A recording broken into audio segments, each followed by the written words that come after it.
Eto na, Mr. President Marcos, pasintabi na po.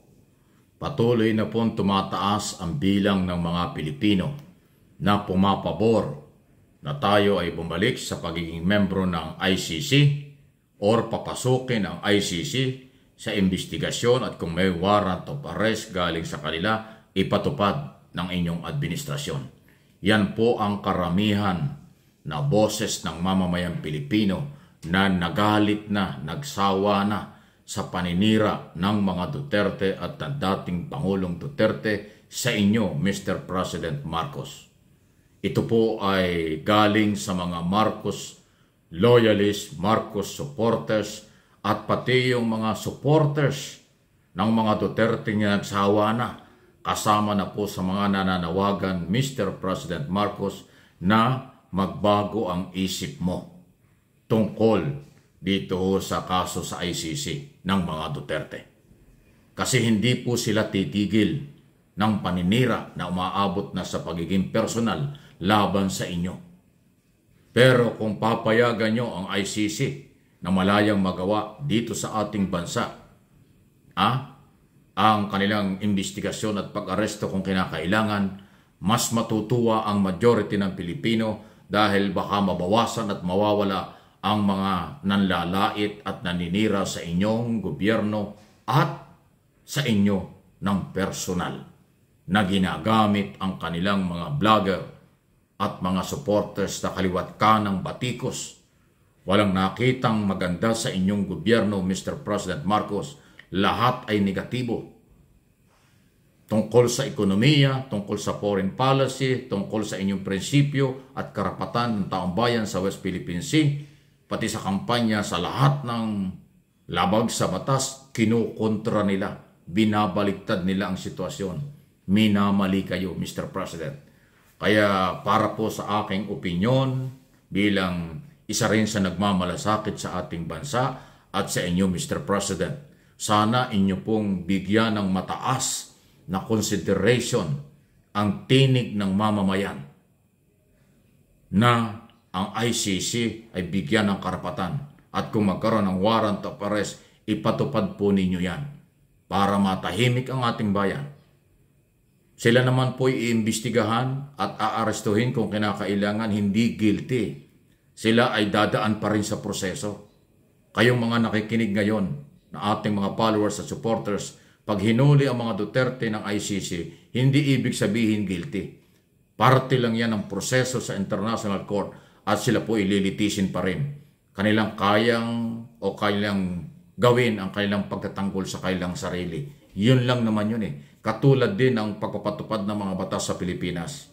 Pag may warrant of arrest, parte ng proseso, rule of law.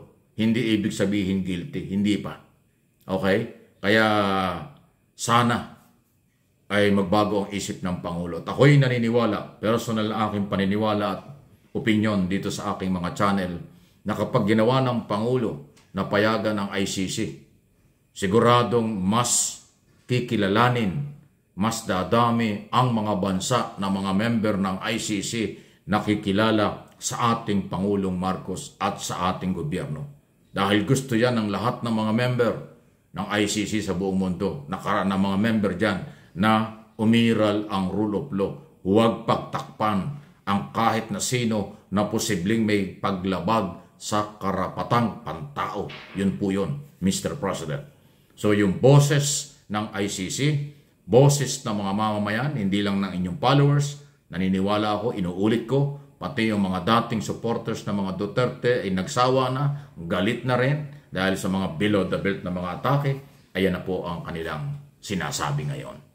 Any comment at reaction sa ating mga pinag-uusapan dito, malaya po kayo. Okay. Ito yung isang issue, naku, maniniwala ba kayo? May lumabas pong balita noong Friday. Pinapalabas nitong si dating Pangulong Rodrigo Duterte na siya daw isumusuporta na kay Pangulong Marcos. Wow. Totoo ba yun? Mukhang naalimpungatan yata si dating Pangulo. Sumusuporta na raw siya. Samantalang napakainit ng mga sinasabi niya dati at ng kanyang pamilya. laban sa ating gobyerno, sa ating Pangulo. Yung issue ng bangag, adik, di ba? At saka resign na panawagan ng kanilang kampo. Ngayon ang sinasabi ng dating Pangulo ay siya daw ay sumusuporta na. Anong ibig sabihin nito? Nagpapasakay siya? O baka ramdam na ni dating Pangulong Duterte na nawawala na yung suporta ng taong bayan sa kanya? Ultimong kailang mga followers ay galit na rin sa kanyang mga pinagsasasabi. Kaya biglang kambyo ngayon. Kung dati puro abante, biglang nag-reverse, nag-umatras.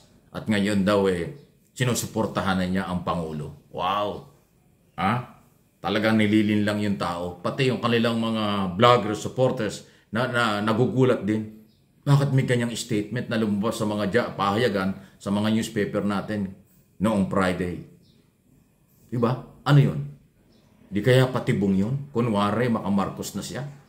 Pero pagka dahil hindi makakuha ng mga permit sa kailang mga rally, prayer rally o political rally o anti-Marcos rally, naramdaman na yata niya doon sa huling mga rally, kakaunti na ang tao.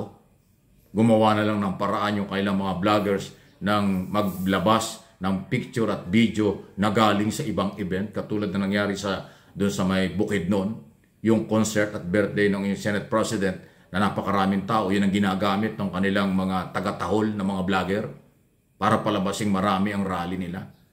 Ramdam na siguro ni dating Pangulo na kumakaunti na ang dumarating sa mga rally. Noon sa Davao del Norte, kaya lang maraming tao doon, pero kakaunti pa rin, parang 7,000 lang sabi ng pulis. Kasi hinakot yan ng mga local executive doon. Dahil nga nasuspindi yung governor na bandang huli lang pinagsalita ng halos wala ng tao. Ginamit yung mga tao doon ng mga gustong kumandidato sa 2025. Di ba? Ganun ang dating. So, ano ito? Bulahan? Patibong? Panilin lang? O nagbibiro ba siya? Ayan po. Nabasa niyo yung malitang yan? Ayaw ko na ipakita. Kasi parang hindi ako naniwala eh. Alam niyo, pag may duda ako sa balita, ayaw ko lang ipakita. Kaya tinatalakay ko lang at tinatanong ko kayo na aking mga followers, supporters, kasi ayaw ko kayong pangunahan. Magbibigay ako ng opinion ko lang yan. Pero ayaw kong pangunahan, kaya tinatanong kayo. Kayo ba'y naniniwala na si Duterte ay susuporta na raw kay Pangulong Marcos? Wow! Sa kabila ng sagot ng Pangulo, complicated na ang relasyon. Bad shot na. Ngayon biglang kambyo. Wow, kita nyo, Yan ang mga paikot. Okay? Anong inyong opinion dyan? Anong inyong masasabi dyan? Okay? Subscribe, follow dito sa aking mga channel. Alam ko marami hong nanonood. Yung iba hindi pa nakakapag-subscribe. Mike Ave Opinions. At saka MA Pinoy TV. Ingat po kayo. May nanggagamit po ng aking channel. May nanggagamit po ng aking picture sa kailang maling kalokohan, personal na paninira at kung ano-ano. Ingat po, maraming ganyan. Maraming masamang elemento sa panahong ito. Ingat lang po tayo. Anong inyong masasabi sa lahat ng ating pinag-uusapan?